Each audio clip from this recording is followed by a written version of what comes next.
बीते कुछ समय से दक्षिण एशिया की राजनीति एक बार फिर उथल पुथल के दौर से गुजर रही है और इस हलचल के केंद्र में भारत और बांग्लादेश के रिश्ते आ खड़े हुए हैं। सबसे बड़ा सवाल यही पूछा जा रहा है कि आखिर वो बांग्लादेश जिसे कभी भारत ने अपने खून पसीने से आजादी दिलाई थी, आज उसी भारत को आंखें दिखाने की कोशिश क्यों कर रहा है। और उससे भी बड़ा सवाल ये है कि बांग्लादेश की अंतरिम सरकार के मुखिया माने जाने वाले यूनुस, जो कुछ समय पहले तक भारत के खिलाफ सख्त तेवर दिखा रहे थे, अचानक नरम क्यों पड़ गए। क्या ये कूटनीति का दबाव है, आर्थिक मजबूरी है, या फिर ये स्वीकारोक्ति की भारत को नाराज करना बांग्लादेश के हित में नहीं है। दरअसल राजनीति में अहम एक ऐसा शब्द है जब किसी शासक, नीति निर्धारक या सत्ता में बैठे व्यक्ति के भीतर प्रवेश कर जाता है तो वो केवल व्यक्ति को ही नहीं बल्कि पूरे देश या समाज को नुकसान की दिशा में धकेल देता है। इतिहास गवाह है कि जब नेताओं ने देश को अपना परिवार समझा, जनता को अपनी जिम्मेदारी माना और सत्ता को सेवा का माध्यम बनाया, तब राष्ट्र आगे बढ़े। भारत इसका एक बड़ा उदाहरण है। आजादी के बाद भारत के नेतृत्व ने तमाम कठिनाइयों, गरीबी और संसाधनों की कमी के बावजूद एक विजन के साथ आगे बढ़ने की कोशिश की। संस्थाओं को मजबूत किया, लोकतंत्र को जिंदा रखा और लंबे समय के विकास की नींव रखी। नतीजा आज दुनिया के सामने है। भारत एक उभरती हुई वैश्विक शक्ति के रूप में खड़ा है। इसके उलट अगर पाकिस्तान को देखें तो वहां सत्ता का इस्तेमाल अक्सर निजी महत्वाकांक्षाओं, सैन्य वर्चस्व और कट्टरपंथ को बढ़ावा देने के लिए किया गया। नेताओं ने देश को अपने हिसाब से चलाया, न कि देश के हित में।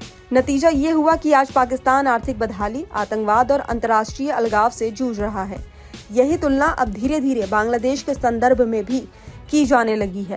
वो बांग्लादेश जिसे भारत ने 1971 में आजादी दिलाने में निर्णायक भूमिका निभाई थी, आज भारत के खिलाफ सुर ऊंचे करता दिखाई दे रहा है और उन ताकतों के साथ खड़ा होने की कोशिश कर रहा है जिनका इतिहास कत्लेआम और हिंसा से जुड़ा रहा है। तो वहीं इसी पृष्ठभूमि में बांग्लादेश के भीतर हाल के महीनों में हिंसा की खबरें भी सामने आई हैं। आरोप है कि कट्टरपंथी तत्वों द्वारा अल्पसंख्यक समुदाय, विशेषकर हिंदुओं को निशाना बनाया जा रहा है। घर जलाए जाने, डराने धमकाने और सामाजिक अस्थिरता की घटनाएं चर्चा में हैं।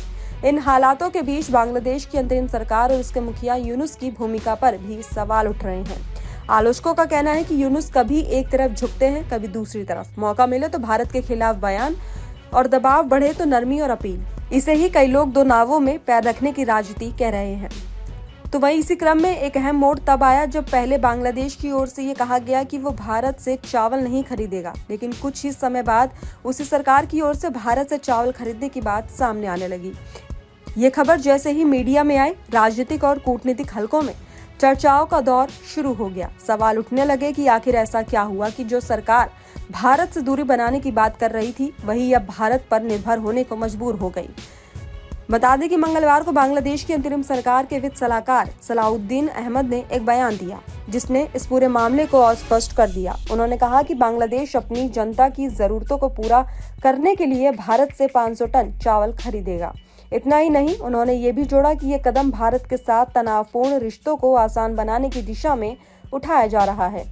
इस बयान ने दक्षिण एशियाई राजनीति पर नजर रखने वाले विशेषज्ञों को सोचने पर मजबूर कर दिया कि आखिर ढाका में ऐसा कौन सा दबाव कम कर रहा है जिसने सरकार को अपना रुख बदलने पर मजबूर किया। तो वहीं विश्लेषकों का मानना है कि ये फैसला केवल चावल की खरीद तक सीमित नहीं है, बल्कि इसके पीछे गहरी रणनीतिक और आर्थिक मजबूरी छिपी हुई है। बांग्लादेश इस समय कई मोर्चों पर दबाव में है। आर्थिक चुनौतियां, आंतरिक अस्थिरता, अंतर्राष्ट्रीय समर्थन की कमी और जिन देशों या ताकतों के साथ मिलकर भारत को चुनौती देने की कोशिश की जा रही थी, वे खुद गंभीर संकटों से जूझ रहे हैं। ऐसे में बांग्लादेश को ये एहसास हुआ कि भारत के साथ रिश्ते तोड़ना नहीं बल्कि उन्हें संभालना और सुधारना ही व्यवहारिक रास्ता है। सलाउद्दीन अहमद के बयान को इसी संदर्भ में देखा जा रहा है, जहां उन्होंने साफ शब्दों में स्वीकार किया कि व्यापार और आपसी सहयोग के जरिए दोनों देशों के रिश्तों में सुधार लाया जा सकता है। ये अपने आप में एक बड़ा संकेत है कि बांग्लादेश की सरकार अब ये मानने लगी है कि भारत से टकराव उसकी समस्याओं का समाधान नहीं है। कूटनीतिक जानकारों का कहना है कि भारत बांग्लादेश संबंध 1971 के बाद अपने सबसे नाजुक दौर से गुजर रहे हैं। बीते कुछ महीनों में दोनों देशों के बीच राजदूतों को तलब किया गया। ढाका और दिल्ली में विरोध प्रदर्शन हुए, नेताओं के बयान तीखे हुए और सोशल मीडिया पर दोनों तरफ से आरोप प्रत्यारोप का दौर चला।